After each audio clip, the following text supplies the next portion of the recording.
Parole à l'auteur de cette motion, Monsieur le député de Chambly. Merci, Madame la Présidente. Il me reste 10 minutes. 10 minutes. Madame la Présidente, je ne sais pas si je suis à la bonne place parce que je ne raisonne pas comme plusieurs de mes collègues, semble-t-il. Tout à l'heure, là, le député de Papineau nous a servi 10 minutes de n'importe quoi, de digression, d'accusation inutile.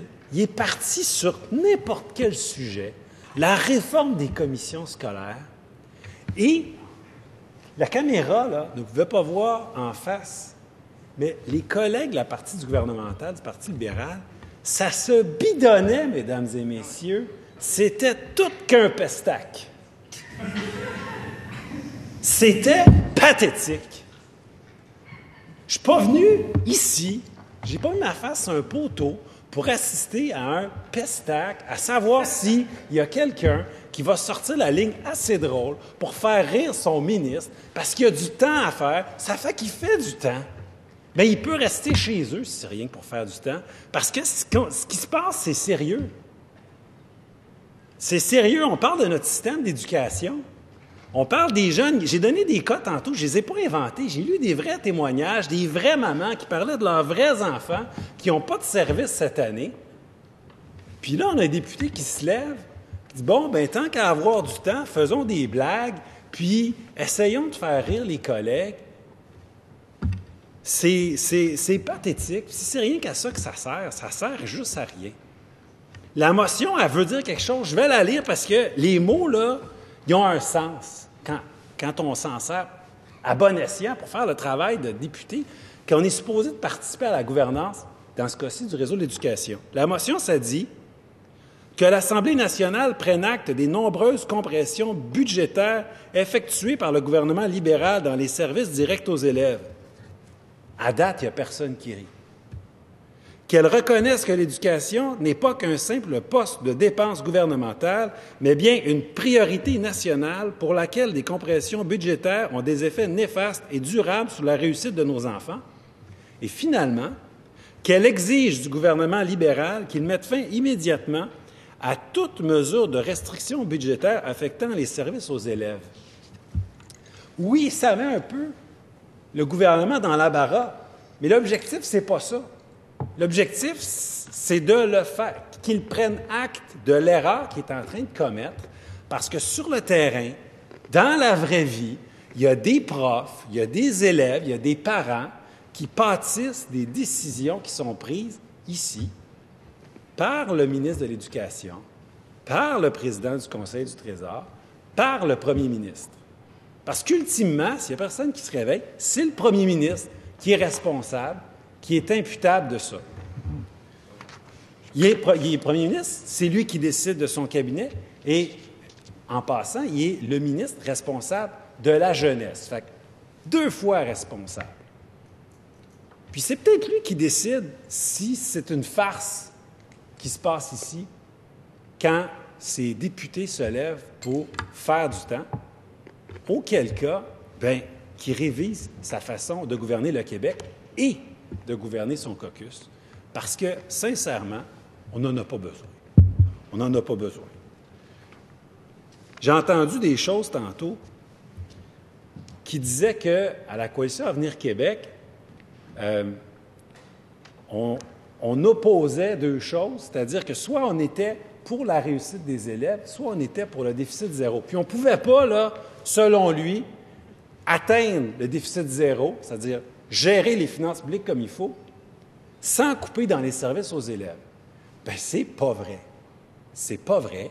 Il est possible d'avoir une politique de développement économique ambitieuse. Il est possible de réviser des crédits d'impôt offerts aux entreprises. Il est possible de préserver des secteurs, puis, oui, d'en sacrifier d'autres.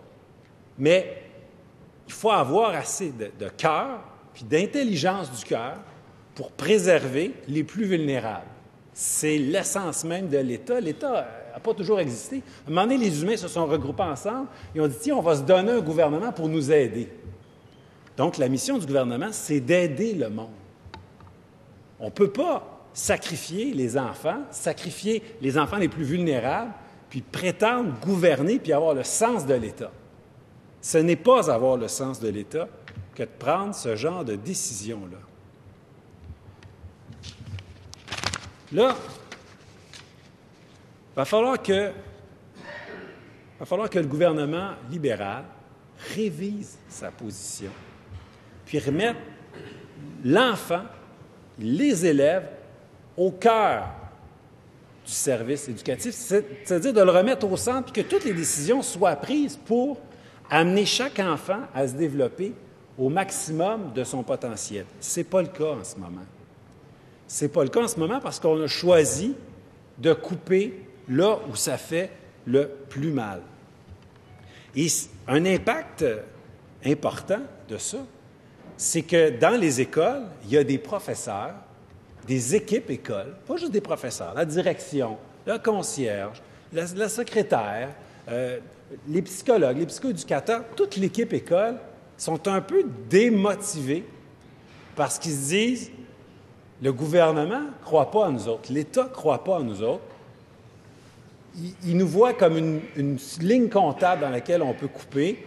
On nous fait des dépôts d'offres patronales qui vont venir augmenter les élèves, le nombre d'élèves par classe, qui vont venir précariser les professeurs. Il y a des collègues qui étaient avec nous l'année passée qui ne sont plus là, des travailleurs et des travailleuses, des techniciennes en éducation spécialisée qui ont perdu leur emploi là, cette année. Ils travaillaient l'année passée, ils ne travaillent pas cette année. Et il y a une espèce de climat de morosité dans les écoles. Et ça fait que même pour ceux qui restent, parce qu'il y en a qui n'ont plus d'emploi, ceux qui restent, ils ont peut-être un petit peu moins la petite flamme qui leur fait faire la différence. Ça fait qu'on a besoin d'un ministre de l'Éducation puis d'un premier ministre qui mettent l'éducation en avant du reste. On a besoin que le ministre de l'Éducation se lève et dise à tous les membres du cabinet, et au premier ministre en particulier, « Over my dead body », comme ils disent en chinois. Vous ne couperez pas dans les services aux élèves. Il y a déjà eu un ministre de l'Éducation qui a fait ça. Il s'appelait François Legault, c'est le chef de ma formation politique. Il était ministre de l'Éducation et il a tenu tête à un premier ministre, à un conseil des ministres qui voulait couper dans le réseau de l'Éducation. Il a écrit sa lettre de démission. Vous pouvez bien rire, c'est pas mal moins drôle que tantôt quand c'était le député de Papineau qui faisait le fanfaron. C'est pas drôle. Le ministre, qui s'appelait François Legault, a écrit sa lettre de démission, puis c'était pas du bluff. S'il y avait des coupures en éducation, il quittait la politique parce qu'il était allé en politique, pas parce qu'il cherchait un emploi, il était allé en politique parce qu'il y avait une mission. C'est une méchante différence.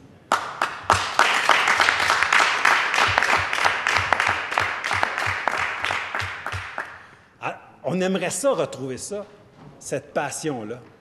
On aimerait ça retrouver quelqu'un qui défend l'éducation, que ce soit le ministre de l'Éducation ou le premier ministre, mais ça appartient à un de ces deux-là que de se lever, de défendre le réseau, de défendre ultimement les jeunes, les parents et tous ceux qui travaillent dans le système.